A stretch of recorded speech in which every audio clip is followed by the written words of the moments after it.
Hello, my name is Rolayo Ubunnaya, and I'll be talking today about making the most of the teen years. This is a guide to successfully raising adolescents.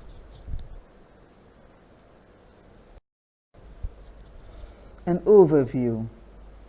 This presentation will include a guide to preparing parents for the teen years. It will also include a guide to training parents to understand the transitions that are taking place during adolescence.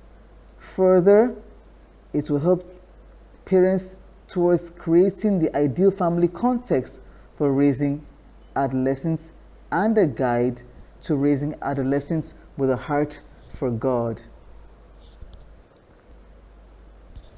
Recommendation. This presentation is ideal for ministry leaders of churches, youth and family ministry leaders, and parenting ministry leaders. The material in this presentation is a template and an overview of what is best taught in 3 or 4 separate sessions or over a weekend. Educating parents, timing, frequency, and rationale. One area that I think needs to change in my church context is the timing of parenting training. I'd like to say that I think parents need training early. The ideal time to prepare parents to successfully raise adolescents is before their children reach the adolescent years. In addition, parents must consistently be exposed to this training annually, I would say, in order to reinforce lessons and serve as reminders. Session A, we'll talk about knowing and fulfilling God's plan for the adolescent years. An overview of Session A. The audience for this session should be made up of parents of preteens and parents of teenagers. In this session, parents will be made to see God's plan for His covenant people, and that it has always been a plan that transcends the generations. They will see God's intention in Scripture that clearly underscores the responsibility of parents to instill faith in their children. This will be done by showing parents the abundant evidence in Scriptures of this high calling. In addition, parents will begin to be introduced to the importance of the teen years as years of transition and change, and above all, an amazing window of opportunity to mold, shape, and train adolescents. This session will include a discussion about God's plan for the generations, as aptly described by the psalmist in Psalm 78, verse 4, verse 6, and the first part of verse 7. We will tell the next generation of the praiseworthy deeds of the Lord, His power, and the wonders He has done, so the next generation would know them, even the children yet to be born, and they in turn will tell their children. Then they will put their trust in God. God desires a relationship with our children and their children. It is so inspiring. The parents will also be helped to see how God has entrusted them with the responsibility to instill and impress the knowledge of Him to the next generation, as aptly commanded in Deuteronomy chapter 6, verses 6 to 7. It is every parent's desire for their son or their daughter to grow, to develop a heart that loves God deeply. This was the sentiment of the proverb writer in Proverbs chapter 3, verses 1 and 2, and verse 5. My son, do not forget my teaching, but keep my commands in your heart, for they will prolong your life many years and bring peace and prosperity. Trust in the Lord with all. Before this session ends, parents' eyes will begin to be opened about the significant developmental changes that take place during adolescence. These changes take place biologically, psychologically, and socially. Parents must be educated on these transitions, ideally before their children become teenagers. They will also be helped to see how the formative adolescent years are the best time to instill a heart for God in our children. End session A by encouraging parents to return for session B, where the primary changes of adolescence will be discussed in detail. Session B, the primary changes of adolescence. Overview of Session B. Session B focuses on educating parents about the biological transitions that happen during adolescence. Further, parents will be educated about the cognitive and affective changes that take place during adolescence. Parents will be helped to understand the primary changes of adolescence by being taught about puberty, changes in sleep patterns, as well as brain development that takes place during adolescence.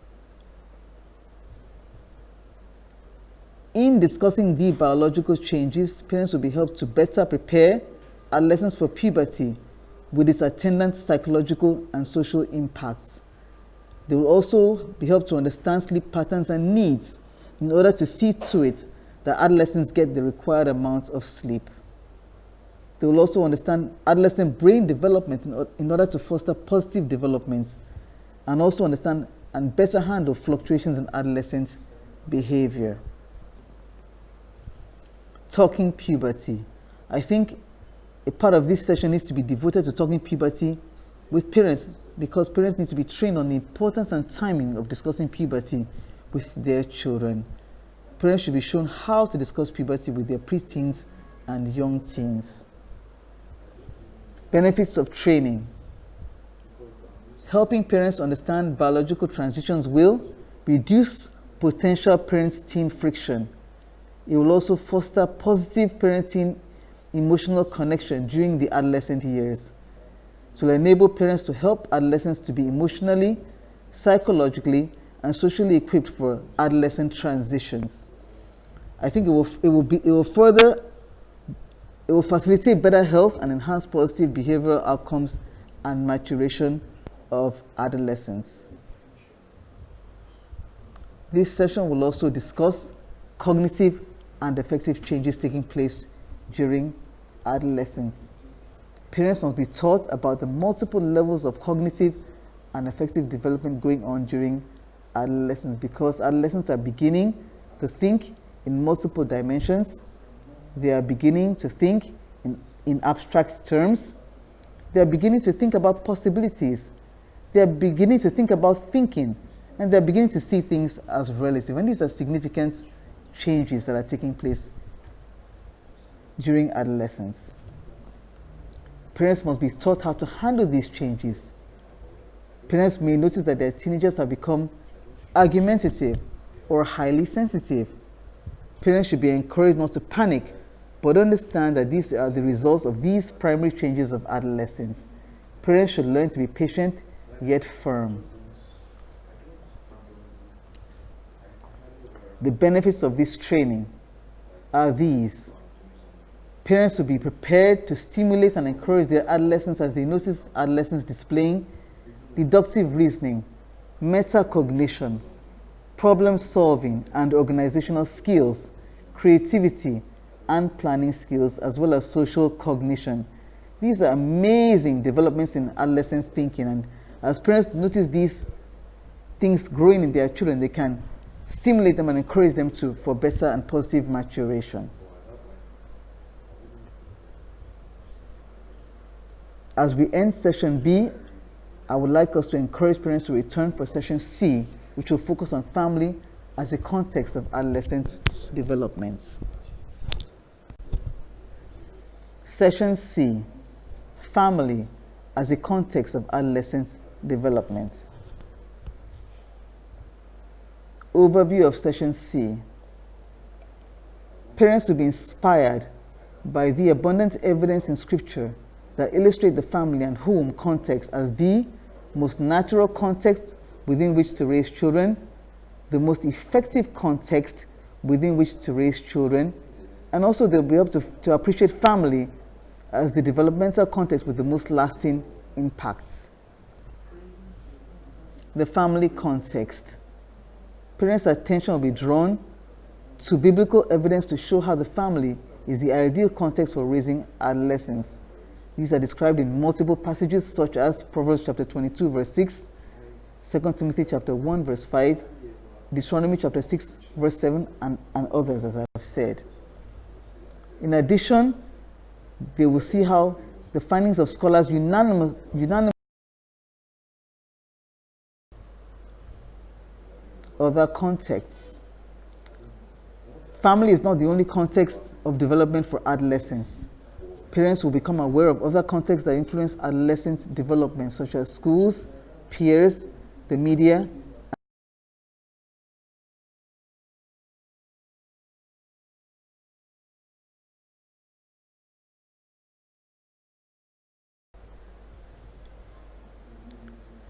Parenting will be discussed in this session as well, as we focus on Ephesians 6:4 as the foundation for parenting techniques. Parents must be taught parenting styles to avoid, such as authoritarian parenting, which is harsh and punitive. They must also avoid indulgent parenting, which is overly concerned with the child's happiness. They must also avoid indifferent parenting with low levels of responsiveness and firmness. Ephesians 6:4 teaches authoritative, non-exasperating, warm parenting, which is always the ideal. The benefits of this training. Parents will become aware of avoiding common pitfalls of parenting.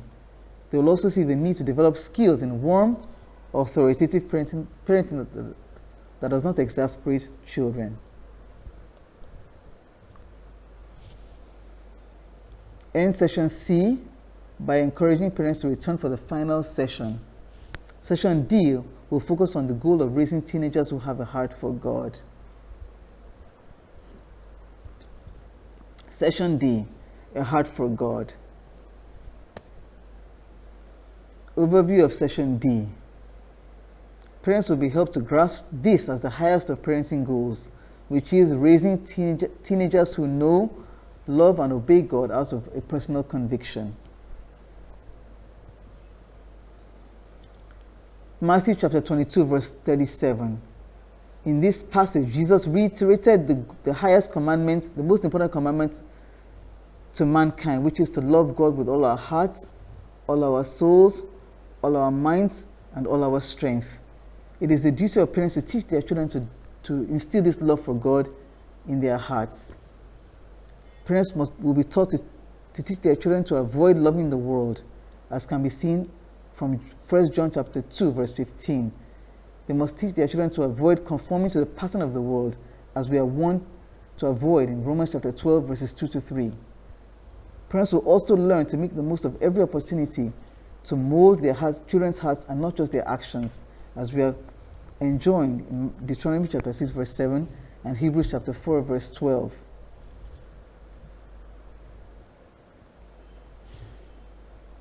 The benefits of this training. Parents will begin to grasp the need to overcome the temptations to react in anger or frustration. Instead, they'll be inspired to improve their connection with their teenagers. They will also be inspired to recognize opportunities to teach and train their teenagers. In concluding this series, it is advisable to end the series by organizing parents into small groups for ongoing encouragement and accountability. Do your best to foster a village atmosphere where families look in on each other and help each other where needed. The organizers should also plan to update the series so that you can reteach it in the next 12 months at the latest. These are my references. Thank you so much for listening to this presentation.